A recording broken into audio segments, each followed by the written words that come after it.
What's up, everybody? I'm Alan Seslowsky, and thanks for tuning back into RosterWatch. RosterWatch Nation and our friends over at RotoUnderWorld recently squared off in a friendly and spirited rookie mock draft competition.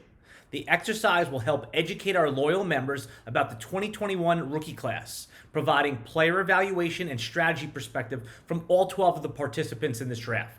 The draft order was randomly drawn by RotoUnderWorld's The Podfather, who coincidentally drew the 1.1 pick. The format for this draft was a point per reception league and starting one quarterback requirement, non-superflex, and no tight end premium. Takeaways from round one. The 2021 class is particularly loaded with talent. There are no bad draft slots, so even if you did well in your league and you're picking in the 10th or 11th spot, don't worry, you're going to get a great player in this draft, even in one quarterback leagues.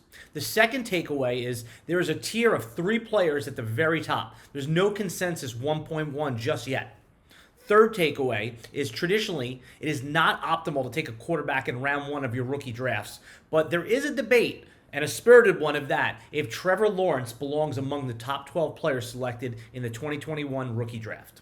To summarize round 1 of this draft, RotoUnderWorld's The Podfather took Najee Harris first overall. He did acknowledge that on his own live stream that Travis Etienne out of Clemson could have had more upside. Prior to the 2020 season, the slight concern about Najee Harris was his pass-catching chops. He silenced critics, catching 43 passes, nearly 60% more than he did the previous year. There is safety in Najee Harris, which makes him a rock-solid first overall pick. Josh Larkey of Underworld opted to take LSU wide receiver Jamar Chase with pick 2. Hitting on an elite wide receiver in rookie drafts has proven to have a much longer shelf life than taking a running back. If you believe Chase's elite traits and film project him as a top 12 wide receiver in the NFL, he's certainly the right pick. RosterWatch co-founder Alex Dunlap had the easiest choice in round 1, selecting third. They left him Travis Etienne. Etienne can easily ascend to the top spot in your draft, so getting him at 3 represents extreme value. The draft took an interesting turn when RosterWatch co-founder Byron Lambert picked at the 4 spot.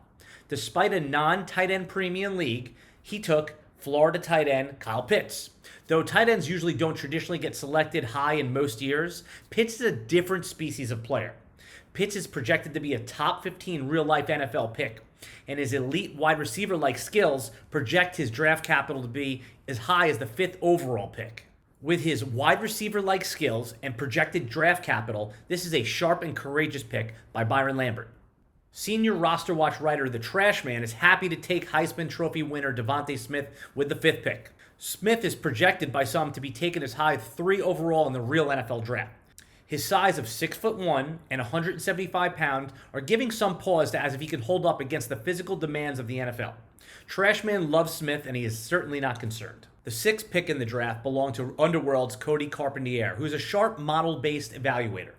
His evaluation of Oregon State running back Jamar Jefferson indicated he should hurdle over ADP and take Jefferson with that 6th pick. Consensus Fantasy Dynasty ranks have Jefferson in the 15 to 20 range. It is an interesting signal that we should pay attention to that Cody is this high on Jamar Jefferson. Yours truly, Alan Seslowsky, had the 7th pick in the first round of the draft. It wasn't long before the whole room was on tilt when I selected Trevor Lawrence with the 7th overall pick. The critique is that position scarcity traditionally dictates waiting on quarterback in start 1 formats. Lawrence is the best quarterback prospect that RosterWatch has ever seen. Should he pan out and reach his ceiling, Lawrence will be a steal at this draft position. Remember, in 2019, Kyler Murray had an ADP of 1.8 in one quarterback leagues. Lawrence projects as a better prospect and is worth consideration, certainly in round 1, and maybe even as high as the top 5. Our competitors over at RotoUnderWorld disagree, as evident by the viral video critiquing my pick. That video is available on the RosterWatch Twitter feed. With the 8th pick in the first round, RosterWatch Nation member Shane Seeley of the Flex Network, representing RosterWatch for this exercise, enjoyed the chaos of picks 4 through 7 and gladly sat back with his feet up and drafted North Carolina running back Javonte Williams, who will likely go as a top 5 pick in most leagues. Shane was cheered on by the room for stopping the Javonte Williams slide. Pick 9, 10, and 11 were owned by Underworld's Ray Harvin, Ryan Lopes, and Nate Liss. They all salivated as arguably 3 of the best forward wide receivers fell in their laps. Ray opted to take Purdue stud pass catcher Rondell Moore.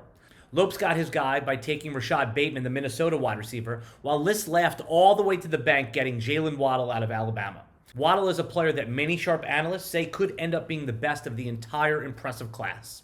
The final pick in round 1 was made by RosterWatch Nation's own Sully from Houston. Sully decided on LSU's touchdown machine, wide receiver Terrence Marshall. Marshall scored 23 touchdowns over the last 2 seasons. In any other class, Marshall is easily a top 5 rookie dynasty pick.